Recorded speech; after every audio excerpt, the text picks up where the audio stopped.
సహోదరి సహోదరులకు ఈ యొక్క ఉదయకాలంలో మీ అందరికీ శుభములు తెలియజేస్తూ, ప్రియమైన వాళ్ళారా, మరి అన్నగారు ఒక మంచి పాట పాడుతూ, ఓ అమ్మలారా, అక్కలారా, చెల్లెల్లారా, ఈ వార్త వినమంటున్నాడు. పిల్లారా, యేసయ్యను నమ్ముకోమని తెలియజేస్తూ ఉన్నాడు.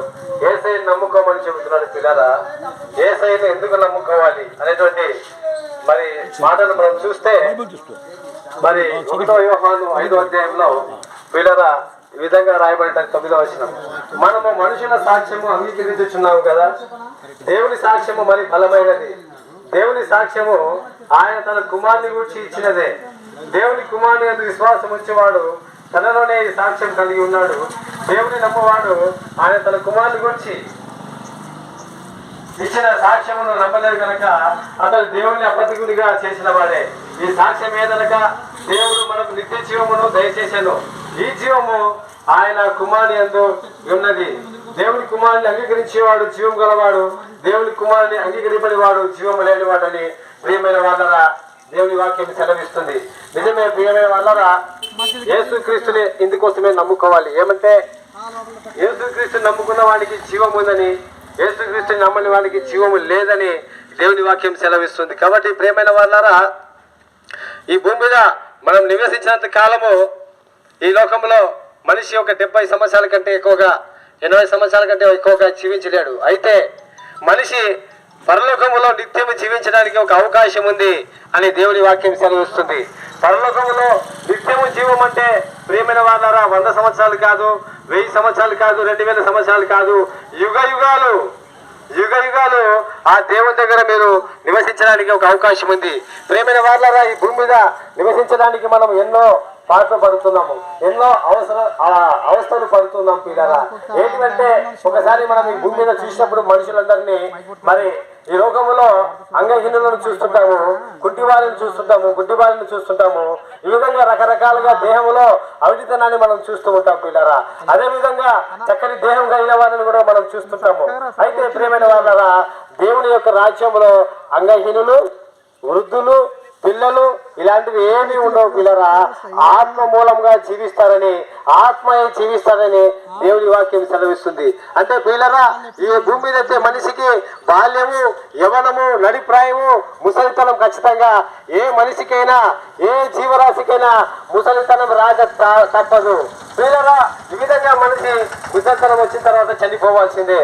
అలాంటిది మానవునికి భూమి మీద అనేక అవసరాలు పడుతూ, అనేక ఇబ్బందులు పడుతూ మనిషి జీవిస్తూ మరి ఒక రోజు మరణించాల్సి వస్తుంది. పిల్లరా, అయితే మరణించిన తర్వాత ఈ భూమి మీద నువ్వు శరీరంతో చేసిన ఎటువంటి పనికైనా సరే, శరీరంతో చేసిన ఎటువంటి మరి తప్పుడు పనికైనా సరే దానికి ఒక శిక్ష ఉందని పిల్లరా తెలుసుకోవాల్సిందిగా మనం చేస్తున్నాము.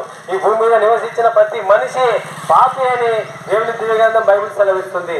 నిజమే పిల్లరా, ఒక్కడు కూడా నీతిమంతులు లేరు, ఎవ్వరు లేరంట. అందరూ పాపము చేసి ఆ దేవాది దేవుడు అనుగ్రహించు ఒక మహిమ ఉంది. పిల్లరా, అక్కడికి చేరుకోలేకపోతున్నాడు.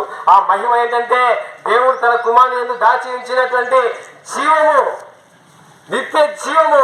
ఆ నిత్య జీవములో నువ్వు ఉండాలని దేవుడు కోరుకుంటున్నాడు. పిల్లరా, అయితే మనం చేసేటువంటి మన తప్పుడు పనులకు, మన యొక్క పాపాలకు, మన యొక్క దోషాలకు పిల్లరా నిత్య నరకం అని కూడా ఒకటి ఉంది. అక్కడ పురుగు చావదు, అగ్ని ఆరదు. అక్కడ ఆ చోట మనిషి యుగములు కాలిపోయేటువంటి పరిస్థితి, అది పాతాళం అని ఆ ప్రాంతంలో నువ్వు ఉంటావు. పిల్లరా, అంటే నిత్యము నరకములో ఉండాలని ఆశపడుతున్నావా? నిత్యము దేవుని దగ్గర మహిమలో ఉండాలని ఆశపడుతున్నావా? ప్రియమైన వాళ్ళ ఉదయ కాలంలో మరి భూమి మీద అలసిపోయినావా? నువ్వు సొలిసిపోయినావా? ఈ భూమి మీద నువ్వు ఎంతో వేదన పడుతున్నావా?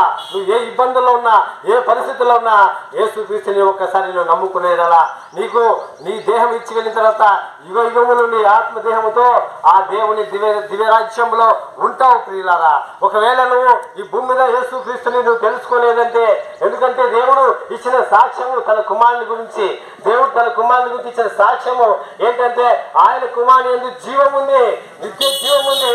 ఆ జీవానికి నువ్వు పోవాలంటే, ఆ జీవంలో నువ్వు నివసించాలంటే, ఆ జీవాన్ని స్వతంత్రించుకోవాలంటే యేసుక్రీస్తు నీకు తప్పదు.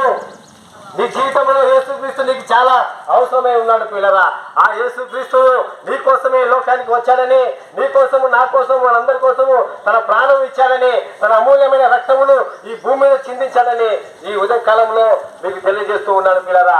ఆ చిందించబడిన రక్తం ద్వారా మనందరికీ పాప విమోచన కలుగుతుంది పిల్లరా. నిజమే పిల్లరా, మనుషునికి పాపము వెళ్ళిపోవాలంటే ఒక పరిశుద్ధమైన రక్తం కావాలి. యేసుక్రీస్తు పరిశుద్ధంగా జన్మించాడు. ఆయన యొక్క జీవితం చూస్తే పిల్లరా తల్లి గర్భంలో పాపం లేనివాడుగా ఆయన జీవిస్తున్నాడు. దేవుని యొక్క ఆత్మ ద్వారా ఆయన జన్మించినట్టుగా లేఖనాలు స్పష్టంగా తెలియజేస్తున్నాయి. కాబట్టి అలాంటి పరిశుద్ధుని యందు నువ్వు విశ్వాసం ఉంచిన ఎడల నిత్య జీవం గలవాడై ఉంటావు. లేని ఎడల ఇప్పుడు చెప్పిన మాటలు చెవిలో పెడితే ఈ మాటలు అంగీకరించుకుంటే మీకు నిత్య నరకం ఉంది పిల్లరా. దయచేసి ఆ నిత్య నరకములో వెళ్ళకూడదని, ఆ నిత్య నరకములో నువ్వు జీవించకూడదని, ఆ చోట నువ్వు ఉండకూడదని ఈ ఉదయకాలం ఈ మాటలు మీకు తెలియజేస్తున్నాం పిల్లరా. ఈ మాటలు మీ జీవితాలకు ఎంతో ఉపయోగకరమైనవి. మా సోదరులు కూడా పత్రికలు ఇస్తున్నారు పిల్లరా. జాగ్రత్తగా వాటిని చదువుకొని మరి యేసుక్రీస్తు నిజంగా లోక రక్షకుడని, నిజంగా ఈ లోకానికి ఆ రక్షకుడు చాలా అవసరమని ఆయన మీరు అందరూ విశ్వాసం ఉంచాలని నేను ఈ మాటలు మీకు తెలియజేస్తూ ముగిస్తూ వెళ్ళిపోతున్నాను.